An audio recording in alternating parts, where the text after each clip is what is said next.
Bonjour à tous. Aujourd'hui, petite vidéo sur une classe d'arthropodes que je n'avais évoquée qu'une seule fois jusqu'à présent sur la chaîne, à savoir les iules.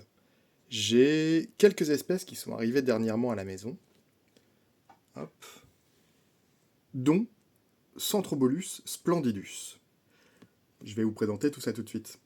Allez-y, c'est parti.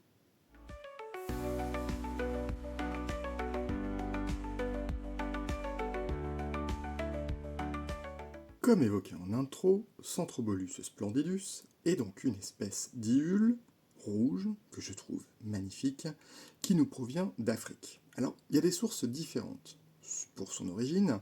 Certains sites de vente indiquent l'Afrique du Sud, mais il semblerait que dans la littérature, on soit plus proche des forêts, on va dire forêts tropicales, type Mozambique, République du Congo, ce genre de choses. Donc, je mettrai son origine un peu en doute par rapport à certains sites. L'Afrique du Sud me semble très sèche pour pouvoir les accueillir. C'est une espèce qui, alors quand je dis dernièrement en introduction, je l'ai quand même à la maison depuis 3 mois, depuis mi-avril. Donc j'ai déjà un certain recul, je ne dis pas que j'ai de l'expérience, mais juste un certain recul sur leur élevage. Et il s'avère que, vous le verrez après, j'ai même eu de la reproduction. Concernant leur élevage, là où j'ai été surpris, là vous voyez en dézoomant un peu, c'est qu'il n'est pas rare de les voir en surface et de les voir en hauteur. Quand on discute avec les éleveurs, on s'en aperçoit, mais quand on lit des choses dessus, on a l'impression que c'est surtout une espèce qui est terrestre, qui visite la litière des feuilles, et moi quand j'entends terrestre, litière des feuilles, je me dis terrarium tout plat, avec une litière de feuilles et pas forcément de branches. Là, j'ai été surpris également de voir que vous en voyez l'un au sol, qui bouge, ils sont... Alors, je viens de les déranger, donc du coup là ils vont chercher à se planquer, c'est inévitable. Enfin, en tout cas, j'en vois régulièrement qui sont en hauteur, et sachez que toutes les branches que vous voyez là, ce sont des branches que j'ai installées la semaine dernière, et qui étaient tout simplement couvertes de lichen. On voit beaucoup de lichen qui a été mangé jusqu'à l'écorce en fait. Donc ils ont mangé le lichen et l'écorce. Et ça, j'en ai été très surpris. Les branches sont littéralement rongées. Là, alors, non, on ne le voit pas manger celui-là. Et je n'ai pas de... Là, pour information, il est midi, et ils sont encore en surface, malgré le fait qu'il fasse assez chaud et que je n'ai pas vaporisé depuis un certain temps. J'ai été très pris par le boulot.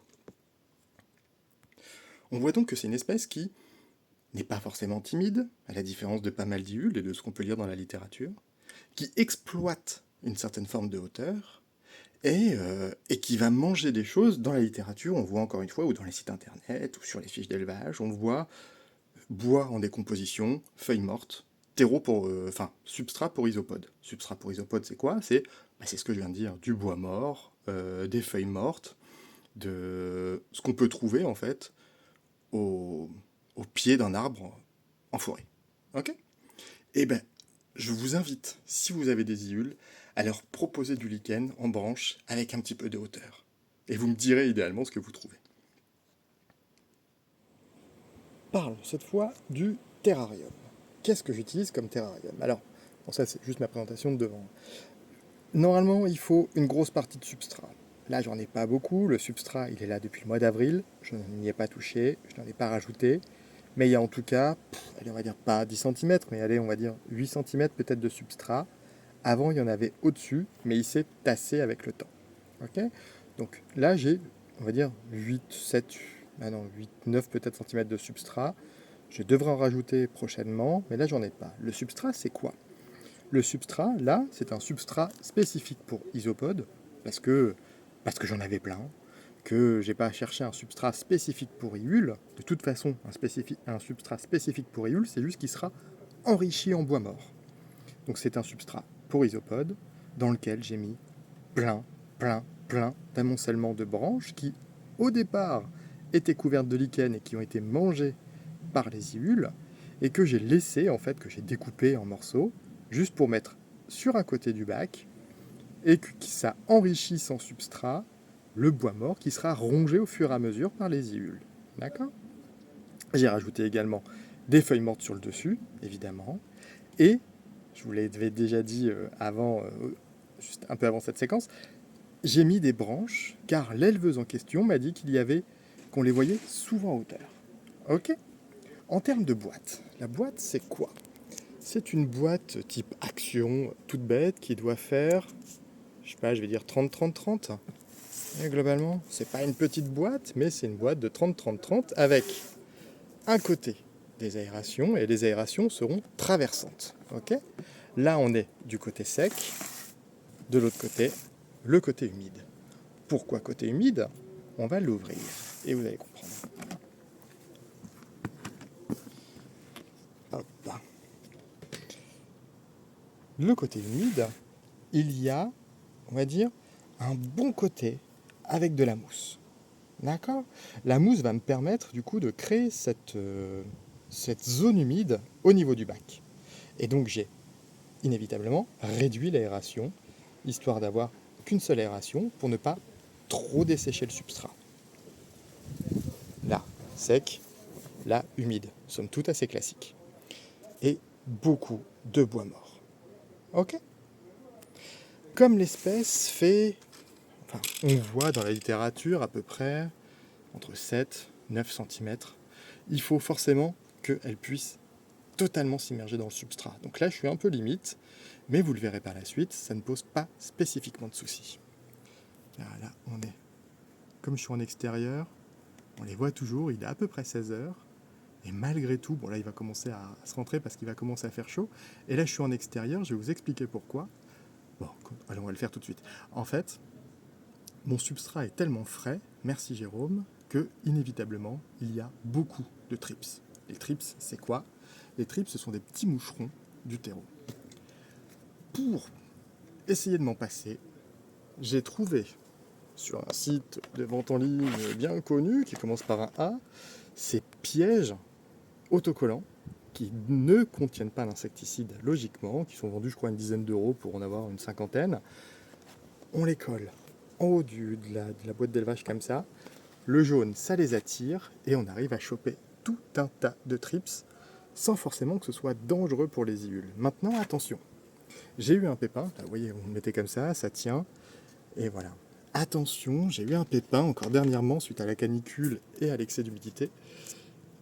La partie autocollante s'est décollée et s'est retrouvée au contact du substrat. Et du coup, certains iules, certains bébés iules, pas un iule adulte, mais certains bébés ont été captés par la surface jaune et je n'ai malheureusement pas réussi à les sauver. En termes d'entretien, on va pas se mentir, c'est pas non plus extrêmement compliqué. Alors, je pourrais évidemment, et ce serait évidemment meilleur, y passer beaucoup plus de temps, mais globalement, ce que je fais, c'est une fois par semaine, d'habitude le dimanche, je rempote en humidité, 2 fois par semaine quand il fait trop chaud, pas trop parce que sinon ça va générer dans le substrat beaucoup de bactéries. Et donc du coup un substrat qui est trop saturé en humidité et en bactéries, forcément ça va se retentir sur les bêtes. Okay, donc une fois par semaine, généralement le dimanche, j'enlève tout ce qui est on va dire nourriture type concombre, fruits, légumes et tout ça qui n'a pas été consommé. D'ailleurs, astuce, info, je vous le dis, la pêche, le faites pas, c'est carrément immonde. J'ai même un bébé qui a été bloqué à l'intérieur. Donc on va préconiser, là, enfin vous allez voir après, moi ce que je fais généralement c'est concombre, courgette, de la pomme, c'est bien accepté. Et après je vais essayer pas mal de fruits, mais là pour l'instant, il y arrivera. Là j'ai essayé de la pêche, mais la pêche, bah non, ça fait un truc immonde. La pomme en tout cas, j'ai jamais été déçu. Ok. Donc concombre, courgette, ça c'est des coups sûrs. Et la pomme, ça fonctionne aussi. Hop, je vérifie juste qu'il n'y ait pas de bébé bloqué dedans. Ce serait dommage. Et on rempote. Ok, donc moi c'est ce que je fais en tout cas. Certainement s'il y a plus d'entretien, c'est pas mal, mais n'ajoutez pas trop d'eau, c'est pas non plus nécessaire. Dès l'instant où la mousse reste humide, c'est déjà suffisamment. Ok. Je suis un imbécile.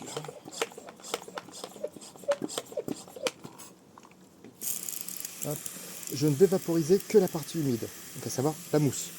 Ils vont automatiquement se réguler. De toute façon, l'humidité va se répandre en surface et après dans le substrat également. Ok. Hop.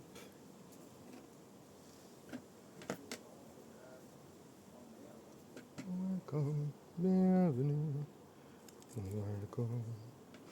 J'ai pas mal d'individus, donc là je vais mettre pas mal de concombres. Et aussi, je l'ai évoqué avant, là j'ai été déçu par la pêche, donc on va mettre un petit bout de pomme.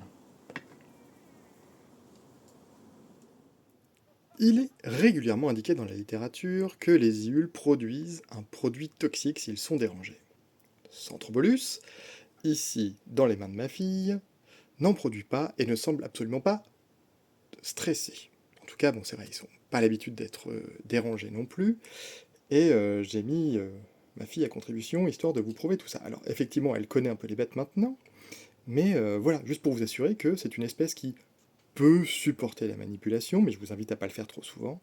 Et en tout cas, ne relargue pas des toxines comme ça, comme un monstre. Voilà. Là, on est donc désormais en soirée. Voilà. Il s'est passé toute la journée, j'ai pas mal dérangé les adultes, ils ont pas mal voyagé, ils ont été dans le bureau, ils sont partis dehors, donc au rez-de-chaussée fatalement.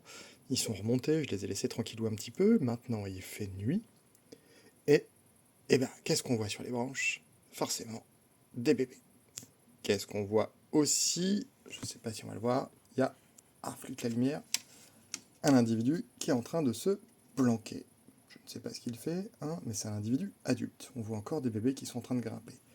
Ils sont en train de grimper où? Sur le lichen, les coquinous. Et ils sont en train de me dégommer aussi, forcément, de l'écorce. Donc, si j'avais un truc à dire, c'est, vous avez des iules, franchement, essayez de mettre de la hauteur. Essayez de leur apporter de la hauteur pour qu'ils puissent s'installer et tout ça. Ne faites pas un truc totalement horizontal, sans hauteur et sans... N'hésitez pas à essayer les choses, en fait. Les branches avec le lichen, ça a été quelque chose, honnêtement, on m'avait conseillé, j'ai pas trop cru. Et ça a fonctionné du feu de Dieu. Enfin, regardez-moi ça, il y en a partout. Il y en a évidemment au sol aussi, hein. Attention. Est-ce qu'on va le voir là? Hop, on voit pas. Mais il y a aussi des bébés qui sont sur les concombres au sol. Il y en a même beaucoup plus au sol. On va pas se mentir, hein, c'est leur habitat naturel. Mais essayez de leur proposer de la hauteur. Petite chose aussi, j'ai eu une déconvenue, pas avec cette espèce-là, mais avec une autre. Avec une autre espèce qui nous vient du Vietnam que je vous présenterai après. Où en prenant de la mousse, j'ai pris de la mousse de forêt. Je sais qu'il faut le faire avec parcimonie, attention, j'ai juste pris ce qu'il me fallait. Et en fait, j'ai pris principalement un morceau d'écorce qui était posé sur le sol avec de la mousse de forêt. Sauf qu'avec ça, j'ai récupéré en fait des... comment on appelle ça? Des perce-oreilles en fait. Je cherchais juste le nom des perce-oreilles. Bon, peu importe. Et il faut savoir que les perce-oreilles sont des prédateurs. Et donc j'ai vraiment eu peur qu'ils s'attaquent à mes bébés iules. Bon, bref. En tout cas, les iules adorent être sous les morceaux d'écorce avec de la mousse au-dessus. Donc je vous invite également à en prendre, à faisant attention aux réglementations en vigueur dans les forêts françaises ou extérieures. J'étais parti dans un délire un peu spécial, d'iules, en me disant, voilà, j'ai envie d'élever des iules, mais j'avais Atopoketus dolphisi en tête, hein. Mais je me suis dit, on va essayer une espèce facile. Je suis tombé sur Centrobolus, il y a 3 espèces, Mozambique et une autre dont j'ai oublié le nom. J'ai eu la chance de tomber sur un bon groupe de Splendidus, et franchement, je suis absolument pas déçu. Merci à Jérôme pour son substrat, merci pour ses contacts aussi également. Euh, Franchement, d'avril à juillet, avoir des bébés avec une telle quantité de bébés qui s'éclatent, je vous invite, si vous avez envie de tester les iules, à tester cette espèce-là. Et j'ai plein de bébés, quoi. Donc c'est super cool. On va voir ce que ça donne par la suite, hein, rien n'est joué. Je dis pas non plus que j'ai fait le tour de l'espèce, attention, clairement pas. Je pense qu'il y a plein de choses à faire. Et si vous faites des iules, n'hésitez pas à leur proposer de la hauteur. Maintenant, j'espère que vous avez passé une bonne vidéo, et je vous dis à très vite. Allez, ciao!